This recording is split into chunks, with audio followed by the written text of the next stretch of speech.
Trading කියලා කියන්නේ game එකක්ද? නෑ ගේම් එකක් නෙමෙයි. මේක හරියට ඉගෙන ගත්තොත් ඉන්කම් ස්කිල් එකක්. ගොඩක් බිගිනර්ස්ලා කරන ලොකුම මිස්ටේක් එක තමයි YouTube වීඩියෝ දෙකක් තුනක් බලලා ලයිව් ට්‍රේඩ් දාන එක. ට්‍රේඩින් වල පළවෙනි ස්ටෙප් එක සල්ලි හොයන එක නෙමෙයි.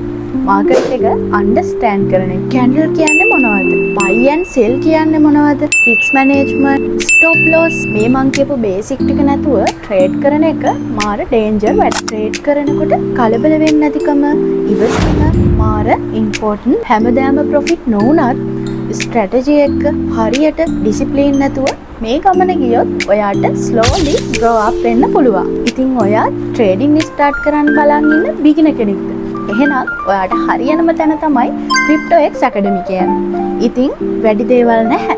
මට කමෙන්ට් එකක් දාගෙන යන්න yes කියලා. මම ඔයාව ඉක්මනින්ම contact කරගෙන විස්තර ටික දෙන්නම්.